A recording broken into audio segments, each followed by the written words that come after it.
Friday floss tube. Hello crafty friends. How's everybody doing today? My name is Caroline. Welcome back. I snuck up to the cottage. I'm only here. We just arrived late last night, Thursday night, and I was lucky enough to be able to leave the workshop in the capable hands of Hannah, Matt, and Arzu. They are busily winding floss today, and I've come up to the cottage just for a few days. I haven't been up since the end of April for a weekend, and I'm only up until Sunday now. John is actually planning on spending at least the next month up here, and so we thought it might be nice just to have a couple of days, just the two of us. The kids are still at home. Sarah and Nicholas are still at home, and John and I are just spending a couple of days together. And yeah, so we arrived late last night. The weather's been gray.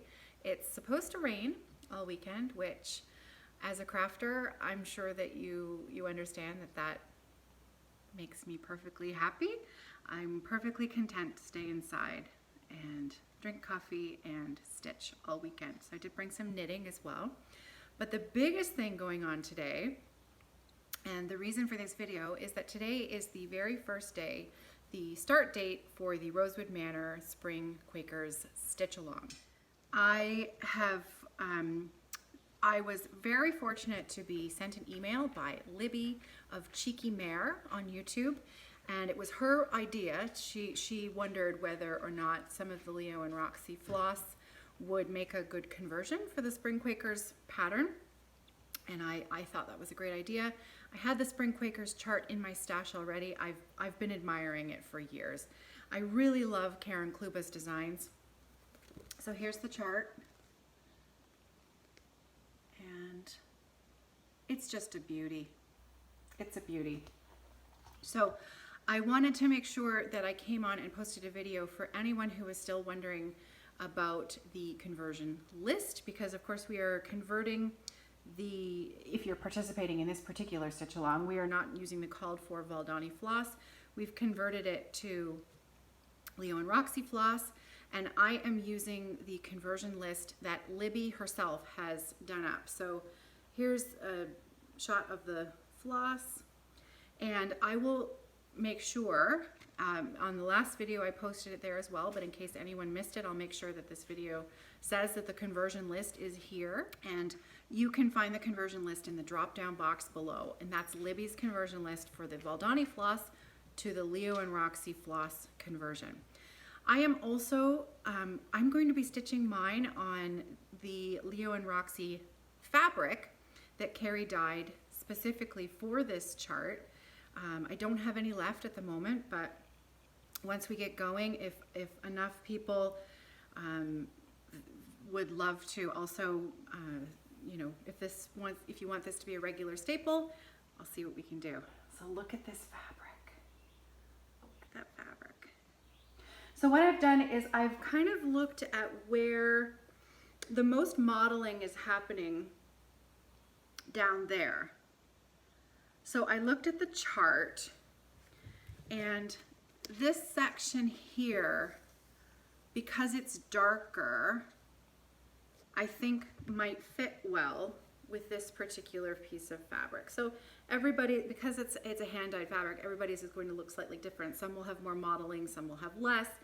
And this one has a nice dark patch right down in the corner. So what I'm gonna do is I'm going to use the side where, so I think I'm actually showing you the correct orientation of my fabric. So I've got that dark modeling down in the right corner, and then, yeah, you're right, the way you're seeing it, and that will be down here.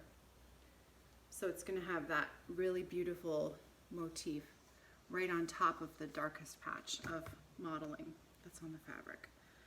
So there's the fabric, and what I've done, I use my iPad now a lot for stitching and knitting. Actually, I use the app called GoodNotes, and even with charts that I don't have a PDF of, I will take a scan of the portion of the chart that I'm working on, and you can import that scan right into GoodNotes, and it allows you to mark up what you're working on. And of course, it's very convenient because of course you can really expand the size of it. So for someone with terrible eyesight, it's nice that because I stitch with my glasses off, I can really make it huge, the part that I'm stitching, and I can still see it, you know, as long as it's fairly close to me, I can still see it with my glasses off. And what I can do is I can write in the conversion colors directly on top of, you know, where it is that I'm working. So just in this little corner, I can, you know, write the name of the floss, draw an arrow to the symbol, so that I don't have to keep checking with the symbol that's on the chart and sort of converting it on the fly. So I am starting, as I usually do, in the bottom left corner. So I'm going to be starting with this motif that's down there. So it is now almost 11:30 on Friday morning, and so I hope to get a nice portion of that bottom motif stitched this weekend. I did also bring some knitting. I did not bring my Modern Folk Embroidery Rule of Life because I wanted any stitching this weekend to be focused on my Spring Quakers start. So yeah, so happy new start for those of you who are participating along. Please check out Libby's YouTube channel at CheekyMare. She also has an Instagram account at CheekyMare. I will leave a link in the drop-down box below. Her conversion list is in the drop-down box below as well. And in case you have trouble finding it in the future, I'll make sure that the screen cap on this video says Spring Quaker Conversion List so that you'll know if you have to come back later and find where it is. It should be fairly easy to pick out in the sea of videos in the list. The only other thing I wanted to mention today were the current auctions running over on my business Instagram page, which is at Evertotes. 100% of the proceeds of this auction are being directly donated to the Indian Residential School Survivor Society here in Canada. And the auctions wrapped up last Thursday, so yesterday. We raised $1,400 Canadian. And to say that I was beyond touched and blown away by the response of the two people who, I only had 2 items up for auction this week, but the 2 people who bid, Michelle Bendy, who donated the floss, my customer Amy, who donated the floss for the item, where I donated a bag to go with that. This community really pulls together, and this money is going towards something. Excuse me. It's going to be very difficult to talk about on video because it's obviously a very emotional time. The confirmation of what the Indigenous community has been talking about for years has been it's been very difficult, and I can only imagine how it is affecting our First Nations communities. So these auctions, I'm going to continue running them weekly for the next little while. The new auction items are up. They were loaded in yesterday afternoon. We have some wonderful items up for auction this week, donated by Jessi of at Mislaid Pages. You can also find her on YouTube, Mislaid Pages, and she has donated the most beautiful silk pack from Dinky Dyes. It's the rainbow collection that belongs with the twisted band sampler, the rainbow band sampler, the twisted band sampler from Northern Expressions Needleworks. It's gorgeous. And it also includes both versions of the chart, both the cross stitch version and the specialty stitch version. So that is currently up for auction. The other items this week were donated by Jacob of Modern Folk Embroidery. There are 3 PDF chart packages available. And they are a collection. I mean, every time I look at Jacob's work, I simply want to stitch them all. I want to stitch them all. So I hope that you'll go and have a look. And I hope that you'll also go and support Jacob's shop. I so appreciate that he has donated these chart packs up for auction. And as I said, 100% of the money is donated directly to the society. The winning bid is donated, and then we only ask that we see a receipt of the donation, and then the item is mailed to you. So whoever has donated the item is usually footing the bill also of the shipping costs. None of those costs are passed on to the charity. So there you have it. I already have some items coming up for next week that I'm excited to share with you. We have another item from Michelle Bendy that is a kit from Sassy Jack's Stitchery. I'll tell you a little bit more about that on Monday. So as you can see, Luna's here with me. She's never far from my side. Usually wherever I go, she travels with me. So she's been loving being up here. And again, she's coming home with me on Sunday. It's pretty nice to be here. So what I'm going to do now is I'm going to take a few little video clips from around the island, some things that are, you know, new growth and a little bit of the water, and hopefully you'll enjoy those. I'll pop a few of those clips in at the beginning, and then maybe I'll put in a few at the end here as well.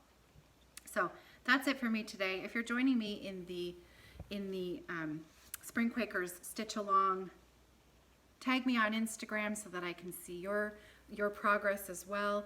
And I'm really looking forward to getting into this today. I've been really excited about this one for a long time because this one hasn't been stitched yet as a conversion. I can't wait to see the colors come to life on the fabric. I'm really excited about this one. And once again, a huge thanks to Libby for the idea, because well, let's all blame Libby, shall we? So I think this is going to be really fun.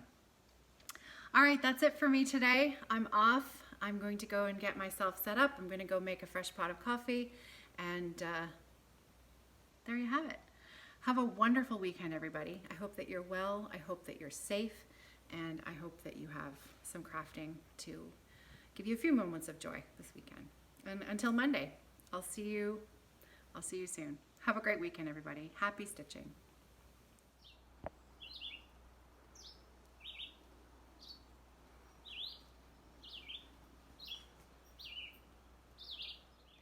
So I'm probably going to have to put up a little warning that there might be a lot of wind noise in this little video clip. But I thought it would be easier for me to tell you about things as I see them. Well, you know who that is. Never far from my side. This is actually, believe it or not, the path that we take to get to the dock, which is down there. And a few years back, we had a really bad drought. A few years, actually, of very, very hot, dry summers. And a lot of our spreader juniper bushes, a lot of them died. And this summer, I am so happy to see that we have a lot of new growth on the junipers. A lot of that bright green is new growth. And here, right here, this little guy seems to be doing quite well. You can imagine there's not a lot of soil for them to dig their roots into. This little alcove in here usually has the best blueberry bushes, wild blueberry bushes around. So let's see if we can find how they're doing.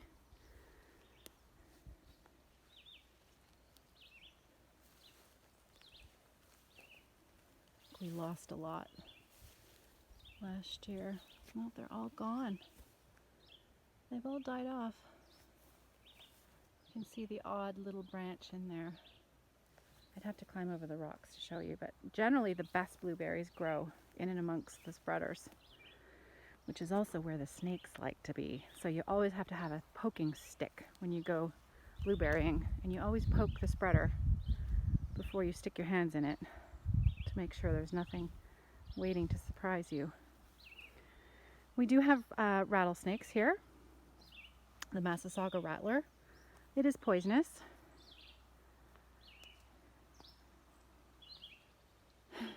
Very matter of fact. But the kids grow up knowing they have to wear rubber boots and not to stick your hands anywhere that you can't see. That's my favorite tree up there. It's so windy here that our trees tend to grow a bit sideways, the ones that are exposed. And there's just a sea of spreaders, juniper bushes, blanketing the rock. They're not very fun to walk through, but boy are they pretty. It's just a beautiful day. It is supposed to rain, but if the sun is trying to peek out, so I think I've maybe caught a half hour here where the weather was really nice to come outside. We haven't seen sign of the bald eagles yet. Usually they like to roost. You can see that tree that's way out there. They love to sit at the top of that tree. And it's pretty far away, so they are so massive that you can still tell that it's them in that tree. It's really fun, but we haven't seen them yet this year.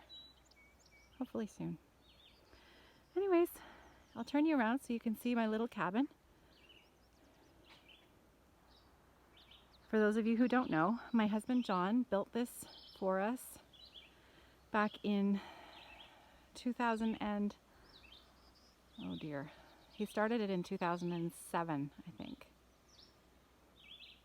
And this is our summer home. Up until recently, I've been living here in the summer, but this summer things are a little different, and I'll just be coming up for the odd weekend visit, which is pretty special. All right, I guess that's it.